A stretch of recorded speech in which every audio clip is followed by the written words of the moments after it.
कल्याणी की आंखें भी इरफान भाई पर ही टिकी हुई थी। हालांकि कल्याणी को यह सब बिल्कुल भी अच्छा नहीं लग रहा था, लेकिन इरफान भाई की फेयर्स रेपुटेशन के चलते उसकी कुछ भी बोलने की हिम्मत नहीं हो रही थी। ऊपर से इस मामले में उनका लाडला नवीन भी शामिल था, जिसे इरफान भाई अपना भाई बोल रहे थे।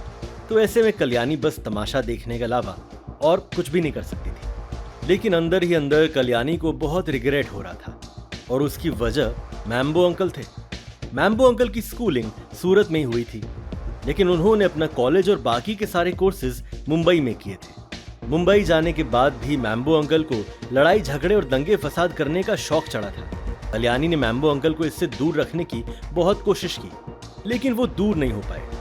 इसलिए कल्याणी ने बाद में मैम्बो अंकल को इटली में सेटल कर दिया। वहां जाने के बाद मैम्बो अंकल में काफी चेंजेस आए, लेकिन वो कहते हैं ना कि कुत्ते की दुम कभी सीधी नहीं होती। देखिए ना, लड़ाई झगड़ा करने का एक मौका भी मैम्बो अंकल नहीं छोड़ते हैं, और आज तो उन्होंने गजब ही कर डाला था। अपनी मां की जन्मदिन पार्टी में एक गुंडे को बुला लिया था। इरफान भाई, इस लड़के को बोलने की बिल्कुल भी तमीज नहीं है। ये आपसे किस तरह से बात कर रहा है, अभी बताता हूं इसे। ये बोलते हुए मैम्बो अंकल ने शर्ट की स्लीव्स ऊपर की और नक्श पर हमला करने के लिए पूरी तरह से तैयार हो गए। नक्श ने घूरते हुए मैम्बो अंकल को देखा और उसके बाद अपनी नजर इरफान भाई पर टिका दी। इरफान भाई, किसी जमाने में आपको सुल्तान कहा जाता था, लेकिन उस सुल्तान को किसी ने मुंबई से भागने पर मजबूर कर दिया था। क्या आप जानते हैं उस इंसान को? नक्श ने मुस्कुराते हुए इरफान भाई से कहा। जैसे ही नक्श के मुंह से ये शब्द बाहर आए, वैसे इरफान भाई के चेहरे के एक्सप्रेशंस पूरी तरह से बदल गए थे। ऐसा लग रहा था जैसे इरफान भाई को अपना अतीत याद आ गया था। नक्श भी मन ही मन सोच रहा था कि जिन लोगों को वो मुंबई में छोड़कर आ गया था, उन सभी को क्या सूरत ही मिला था बसने के लिए? जी हाँ, ये वही इरफान भाई उर्फ सुल्तान है जिनसे कार्तिक ने पंगे लिए थे। और उसके बाद नक्श ने वहां आकर सुल्तान भाई की जो बैंड बजाई थी। अगर उन्हें अपना अतीत याद आ गया है, तो फिर इरफान भाई को नक्श के सामने झुकने में ज्यादा देर नहीं लगनी चाहिए। इरफान भाई का नक्श के साथ डायरेक्ट कनेक्शन था, और ये बात वहां मौजूद कोई भी नहीं जानता था। किसी को समझ भी नहीं आ रहा था कि अचानक से सीन बदल कैसे गया है। नक्श की बात सुनकर इरफान भाई को याद आ गया था कि उन्होंने नक्श को कहां देखा था। जब उन्हें एहसास हुआ कि 6 साल पहले इस लड़के ने उन्हें मुंबई से गुजरात आने पर मजबूर कर दिया, तो अब तो वो उन्हें गुजरात से पता नहीं कहां भेज देगा। ये सोचते हुए इरफान भाई ने अपने हाथ में पकड़े उस चाकू को फेंका और तुरंत ही नक्श के सामने झुकते हुए बोले, या अल्लाह, ये मुझसे क्या हो गया? ओह माय गॉड, इरफान भाई को क्या हो गया है? ये इस कचरे के सामने झुक क्यों रहे हैं? और ये सुल्तान कौन है? क्या इरफान भाई ही सुल्तान है? इसके पीछे की क्या कहानी है भाई? जब भीड़ में मौजूद लोगों ने यह सीन देखा, तो सभी आपस में फुसफुसाने लगे और ये जानने की कोशिश करने लगे कि आखिर नक्श ने ऐसा क्या कह दिया है जिस वजह से इरफान भाई की हालत टाइट हो गई।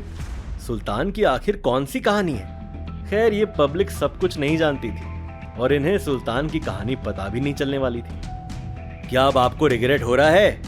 इरफान भाई का चेहरा देखने के बाद भी नक्श को उन पर कोई तरस नहीं आया और तुरंत ही उसने कड़क अंदाज में पूछा, हाँ, मैं रिग्रेट कर रहा हूं मालिक। ये बोलते हुए इरफान भाई के माथे पर पसीना आने लगा था। मालिक? ये नक्श को मालिक क्यों कह रहा है? मुझे तो लगता है कि इरफान भाई और नक्श भी एक दूसरे को जानते हैं। अगर नक्श मालिक है, तो फिर सबका मालिक कौन है? कुछ लोगों की तरफ से अब मजाकिया अंदाज में बात होने लगी थी। इरफान भाई, ये आप क्या कर रहे हैं? आप इस लड़के पर हमला क्यों नहीं कर रहे हैं? मैम्बो अंकल पूरी तरह से एंग्शियस हो गए थे। उन्हें भी समझ नहीं आ रहा था कि साला ये सुल्तान रिंग में उतर क्यों नहीं रहा है। जब मैम्बो अंकल को इरफान भाई की ओर से कोई जवाब नहीं मिला, तो वो अंदर ही अंदर गुस्से से तिल मिला उठे। उन्होंने तय किया कि वो फिर से नक्श पर हमला करेंगे और इस बार एक मुक्के में नक्श की कहानी को दी एंड कर देंगे। लेकिन इससे पहले कि मैम्बो अंकल का मुक्का नक्श के शरीर को छू भी पाता, इरफान भाई ने एक जोरदार लात से मैम्बो अंकल का स्वागत किया और उसे एक लात में ही मैम्बो अंकल जमीन पर ढेर हो गए थे। लेकिन इरफान भाई का गुस्सा अभी शांत नहीं हुआ था। उन्होंने मैम्बो अंकल के चेहरे पर एक जोरदार तमाचा जड़ते हुए कहा, किसने बोला था तुझे इतना एरोगेंट होने के लिए? तू हमेशा लोगों को नीचा दिखाता है। तेरी वजह से आज मैं मरते मरते बचा हूं। तुझे क्या लगता है कि मैं तुझे जान से नहीं मार सकता? इरफान भाई लगातार मैम्बो अंकल को कोसे जा रहे थे और साथ ही साथ उनके हाथ मैम्बो अंकल के चेहरे पर चल रहे थे। 1 मिनट के अंदर मैम्बो अंकल का चेहरा सूज कर तरबूज की तरह हो गया था। उनकी नाक से और कान से लगातार खून आ रहा था। उनके मुंह से एक दांत भी निकल गया था, लेकिन इरफान भाई अभी भी रुकने का नाम नहीं ले रहे थे और उनके हाथ तेजी से मैम्बो अंकल के चेहरे को लाल और भी ज्यादा लाल कर रहे थे। इरफान भाई, क्या मुझसे कोई गलती हो गई है क्या? ये मत भूलो कि जब आपके साथ कोई नहीं था तब मैं ही एक आपके साथ खड़ा था। मैं ही था जो आपको मुंबई से यहां लेकर आया। आज सारी खुददारी भूल गए आप? दर्द से छटपटाते हुए मैम्बो अंकल ने कहा। ओ, तो ये नमूना दूसरे नमूने को यहां लेकर आया है। नक्श ने मन ही मन सोचा। तुझे लगता है कि तू जो भी करता है सही करता है? रख तेरी खुददारी तेरे पास। ये बोलते हुए इरफान भाई ने अपने आदमियों से कहा, मार मार के इस आदमी की चटनी बना दो। इसकी दर्द भरी चीखें रुकनी नहीं चाहिए। इरफान भाई का आदेश मिलते ही उनके आदमियों ने मैम्बो अंकल को घेर लिया और तुरंत ही उन पर लातों और घूसों की बारिश होने लगी। अपने लाडले बेटे की यह हालत देखकर कल्याणी से रुका नहीं गया। कल्याणी ने भी जावेरी खानदान के कुछ जवान लोगों को हमला करने का आदेश दिया। हालांकि डर के मारे जैसे ही उन लोगों ने अपने कुछ कदम आगे बढ़ाए, वैसे ही इरफान भाई ने जमीन से चाकू उठाया और चिल्लाते हुए कहा, रुको, एक कदम भी आगे बढ़ाया ना तो सबके टुकड़े टुकड़े करके कुत्तों को खिला दूंगा। जैसे इरफान भाई ने यह कहा, वैसे ही जावेरी खानदान के कुछ जवान लोग वापस पीछे हट गए। किसी में भी इतनी हिम्मत नहीं थी जो इरफान भाई का मुकाबला कर सके, सिवाय नक्श के। लेकिन नक्श तो खुद मैम्बो अंकल से खार खा के बैठा है, वो क्यों मैम्बो अंकल को बचाएगा?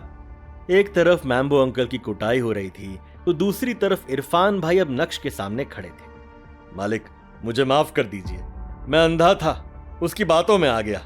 जो कुछ भी हुआ उसे भूल जाइए, मुझे जाने दीजिए। यह बोलते हुए इरफान भाई एक बार फिर से नक्श के सामने झुक गए। मैंने तुमसे कहा था कि तुम्हें रिग्रेट होगा, हो रहा है ना? नक्श ने फिर से कड़क अंदाज में वही सवाल किया। जी मालिक, माफ कीजिए, मैंने आपकी बातों को सीरियसली नहीं लिया। प्लीज मुझे जाने दीजिए, मैं आगे से। इससे पहले कि इरफान भाई अपनी पूरी बात खत्म कर पाते, नक्श ने अचानक से अपना हाथ हिलाते हुए कहा, ठीक है, कोई बात नहीं। और इतने में नक्श के फोन पर एक कॉल आ गया। जब नक्श ने स्क्रीन की तरफ देखा तो उसके फेशियल एक्सप्रेशंस तुरंत ही बदल गए थे। नक्श ने कॉल उठाया और वहां से निकल गया। नक्श के वहां से जाने के बाद इरफान भाई ने चैन की सांस ली और इसी के साथ अपने आदमियों को रुकने के लिए कहा। मैम्बो अंकल मरे हुए सुअर की तरह जमीन पर पड़े थे, जगह जगह से खून आ रहा था, लेकिन उसके बाद भी वो इरफान भाई को देख रहे थे और मन ही मन ये जानने की कोशिश कर रहे थे कि आखिर इरफान भाई ने उनके साथ ऐसा क्यों किया। देख लीजिए मैम्बो अंकल कितने बड़े इडियट हैं। इतना कुछ हो जाने के बाद भी उन्हें समझ नहीं आ रहा था कि नक्श कोई छोटा मोटा आदमी नहीं है, बाप है, बाप। सुन नवीन, आज बोलूंगा और आखिरी बार बोलूंगा, आगे से मेरे नाम का कभी गलत इस्तेमाल मत करना। हमारा रिश्ता यहीं खत्म होता है। ये बोलने के बाद इरफान भाई अपने सारे आदमियों को लेकर वहां से निकल गए। जब रंगरेज रेस्टोरेंट से इरफान भाई का सारा कुनबा गायब हो गया, तब जावेरी खानदान को अचानक से होश आया और सभी लोग मैम्बो अंकल को घेर कर खड़े हो गए। मामू ठीक हो ना? ज्यादा तो नहीं मारा? एग लेकर आऊं क्या? जिस भांजे को मैम्बो अंकल हमेशा अपने साथ रखते थे, वही भांजा उनके मजे ले रहा था। नवीन, मेरा बेटा, कैसे हो तुम? कल्याणी ने डीप कंसर्न दिखाते हुए पूछा। अब नवीन क्या ही बोलता, इतनी मार खाने के बाद भला कोई इंसान कुछ बोल सकता है? बस मन ही मन मैम्बो अंकल ने सोचा, सालों कमीनों, जब मार खा रहा था तब तो तुम में से कोई भी बचाने नहीं आया, सब तमाशा देख रहे थे, और अब हाल जानने आए हो। मुझे ठीक होने दो, एक एक को देख लूंगा। गाड़ी निकालो, हम सीधा घर जाएंगे। सारे गेस्ट्स को कहो कि वो हमारे साथ मैंशन चले। मैं इस तरह अपने लोगों को घर नहीं भेज सकती। कल्याणी का आदेश सुनकर सभी ने रंगरेज रेस्टोरेंट खाली कर दिया और मैम्बो अंकल को लेकर जावेरी मैंशन के लिए निकल पड़े। अभी जावेरी खानदान मैंशन पहुंचा ही था कि तभी एक नौकर कमरे में आकर बोला, मैडम, होटल प्राइम स्टार के ओनर मिस्टर पटेल आए हैं। जावेरी मैंशन के बाहर 6 लग्जूरियस कार खड़ी थी। दूसरी कार की फ्रंट सीट से एक शख्स बाहर आया जिसने ब्लैक कलर का सूट पहना था। उस शख्स को देखकर कल्याणी के गेस्ट्स के बीच डिस्कशन शुरू हो गया था। क्या बात है, कल्याणी देवी की वाकई में बहुत इज्जत है। मिस्टर पटेल पर्सनली यहाँ आए हैं, लेकिन मैंने कभी नहीं सुना कि वो ऐसे किसी के घर आते हैं। मिस्टर पटेल का भी क्या ही कहना, उन्हें अगर हम जैसे लोग दूर से देख लें तो ये हमारा लक है। जब कल्याणी ने नौकर की बात सुनी तो उनका दिल भी डाउट से भर गया था। हालांकि कल्याणी और मिस्टर पटेल की मुलाकात हाल ही में उनके होटल में हुई थी, लेकिन उन दोनों के बीच में ऐसा कोई खास रिश्ता नहीं था। और तो और कल्याणी को बहुत अच्छे से याद है कि आज की बर्थडे पार्टी में मिस्टर पटेल का नाम लिस्ट में नहीं था, तो फिर मिस्टर पटेल घर क्यों आए हैं? यही सवाल कल्याणी के दिमाग में दौड़ने लगा था। ऐसा नहीं है कि कल्याणी मिस्टर पटेल का वेलकम नहीं करना चाहती थी, लेकिन उन्हें समझ नहीं आ रहा था कि वो किस मुंह से उनका वेलकम करे। लेकिन कल्याणी ने सोचा कि कोई पहली बार उनके घर आया है तो वेलकम करना तो बनता ही है। इसलिए कल्याणी पूरे जावेरी खानदान के साथ उनका वेलकम करने मेन हॉल की तरफ बढ़ने लगी। मिस्टर पटेल के साथ साथ उनके 10 बॉडीगार्ड्स भी उनके पीछे पीछे जावेरी मैंशन के मेन हॉल की तरफ बढ़े। जब मिस्टर पटेल और कल्याणी की मुलाकात हुई तो मिस्टर पटेल ने तुरंत ही पूछा, कल्याणी मैडम, क्या नक्श यहाँ पर हैं? जैसे ही मिस्टर पटेल ने यह कहा, वैसे ही सभी लोग अचानक से शांत हो गए थे। मिस्टर पटेल, नक्श यहाँ पर नहीं है, कल्याणी ने एम्बैरेस्ड होते हुए कहा। ओह ठीक है, अगर नक्श यहाँ पर नहीं है तो फिर मैं आप लोगों को ज्यादा डिस्टर्ब नहीं करूंगा। मुझे याद है कि आज आपका जन्मदिन है, मैंने भी आपके लिए एक छोटा सा तोहफा तैयार किया है, प्लीज एक्सेप्ट कीजिए। ये बोलते हुए जैसे ही मिस्टर पटेल ने अपना हाथ हिलाया, वैसे ही एक आदमी ने टेबल पर गिफ्ट बॉक्स रख दिया। जब मिस्टर पटेल अपने आदमियों के साथ वहां से चले गए तो जावेरी खानदान के लोगों के चेहरे फीके पड़ गए थे।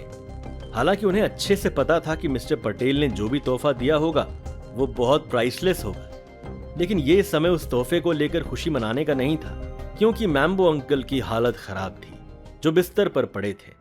इसलिए किसी ने भी उस गिफ्ट बॉक्स को खोलकर यह जानने की कोशिश की नहीं कि आखिर उसमें क्या है। साथ ही साथ मिस्टर पटेल ने नक्श का जिक्र किया तो सभी को याद आने लगा कि नक्श ने जाने से पहले क्या कहा था। आखिर इस कहानी में चल क्या रहा है? एक एक करके कड़ियां तो मिल रही हैं, लेकिन आपको नहीं लगता कि परिवार टूट रहे हैं? नक्श अचानक से इतना एरोगेंट कब से हो गया? माना कि नक्श का गुस्सा जायज था, लेकिन क्या नक्श की शर्त भी जायज थी? क्या जावेरी खानदान को अब नक्श की इंपॉर्टेंस पता चलने वाली थी? कार्तिक नक्श को ढूंढने जावेरी मैंशन क्यों आया था? इस कहानी में आखिर क्या झोल चल रहा है? जानने के लिए देखिए अगला एपिसोड सिर्फ पॉकेट एफएम के यूट्यूब चैनल पर, और इंस्टा एम्पायर के सारे एपिसोड सुनने के लिए डिस्क्रिप्शन में दी गई लिंक से डाउनलोड कीजिए पॉकेट एफएम ऐप।